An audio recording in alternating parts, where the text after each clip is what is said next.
Hi, I'm Troy with TCR Wheel. What we're going to do today is show you how to take bearings out of a hub and replace new bearings into a hub for people who don't have the specific professional tools as a bearing press and the specialty tools. Stuff that you can use right out of your own garage. One of the first tools you'll basically need, a modern day hammer everybody can get, a punch to get the bearings out. That would be adequate. Any type of punch, any type of tire spoon or screwdriver, straight edge screwdriver to pop the seals out, that'll work. And today we're going to be doing rear wheel bearings on a Honda rear hub. They're kind of different from any other hub. They have a retainer ring, which you will specifically need a Motion Pro retainer ring tool remover and installer. You can buy that in any dirt bike motocross store. Alright, first step you want to do, you need to take the seals out. I use a Motion Pro tire spoon. It's really basic, simple. You get it behind the seal and you pop it out. On the Honda rear hub, the Motion Pro retainer ring tool, you have to basically take that out before you can even get started. The retainer ring tool has a 3/8 ratchet adapter or a 7/8 socket you can put on top if you have a bigger ratchet. What you want to do is just remove the retainer ring. Once you get the retainer ring out, the easiest way on a Honda rear hub and all the other Japanese rear hubs, you have 2 bearings on the drive side and you'll have 1 bearing on the disc side. Put the wheel down, disc side down, so you only have 1 bearing that you have to knock out on the opposite side. A lot of people don't really see anything, but what you can do is you knock that collar and it lifts down to where you can see the inside of the bearing race. You just take a punch, stick it in, touching the inside collar, hammering it, and it'll move the collar sideways so you can get access to get to that inner race of the bearing on the opposite side. And you want to take the punch to the inner race, tap it one side, move it over to the other side, tap it, keep going both sides till the bearing completely falls out. Once that's done, this bearing and retainer ring will be completely out. You take the hub collar out, take the wheel to the other side, and do the same procedure. This time you're going to have 2 bearings. You'll tap it one side, the other side, keep going back and forth, and you can keep looking to make sure the bearing is coming out straight. One thing you want to be careful of is if the bearing gets a little sideways and you keep tapping the one side too much, it'll curl the inside of the bearing race and take up some aluminum, which could destroy the hub. So just keep going back and forth, tapping it, making sure the bearing's coming out.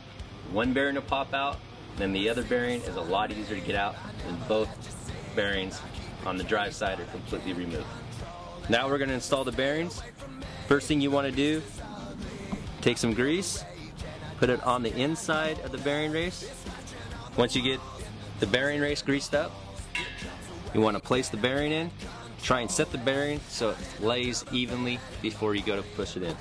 So what you can use is a 32mm socket. Grab another socket, set it on the inside. That will lay completely flat over the bearing.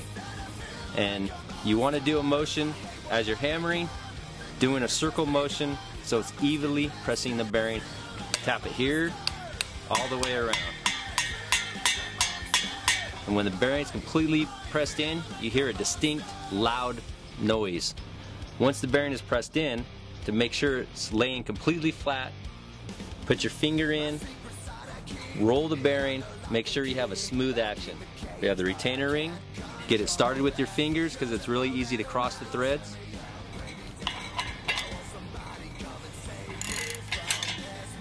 Press down, give it a real good push. That's what it should look like. Now we're going to turn the wheel over, do the other side, the drive side, do the dual bearings. Lay it inside there, make sure it's flat against the bearing. Get your grease, put a good layer of grease on the inside. Put your bearing in, make sure it lays flat. Lay your socket on, and a 32mm is just slightly smaller than a rear Honda bearing. One trick as you're putting the bearing in, get down, look to make sure the socket is level. Feel the bearing, make sure the bearing rolls smooth. It does. No notchiness, so everything's good. Get grease one more time on the inside of the bearing race. Grease up the inside of the hub. Put another bearing in, make sure it's flat.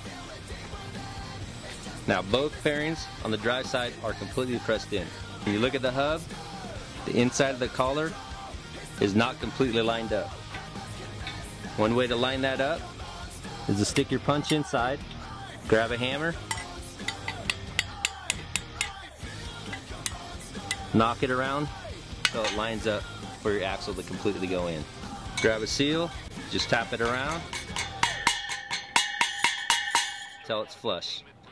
Okay, now that we've removed the bearings and installed the bearings, we understand that this was a new wheel. Everything went really smooth. When you're at your house, things aren't going to go as smooth as they did in this demonstration. So a few little tips to help you at your house with bearings that are very old and rusted. If you're having a problem getting the bearing out, a propane torch is a great tool to use. What you want to do is just heat up the outside of the bearing race for about 30 seconds, and it expands that aluminum a little bit and then breaks some of the rust and corrosion of the bearings. That will make the bearing pop out a lot easier. Same with the retainer ring. Those get corroded a lot in the threads because they don't have any lubricant that comes from the factories. So getting the retainer ring out might be a little tough, but if you use a little bit of the propane torch, heat it up, that'll break up the corrosion and break everything up.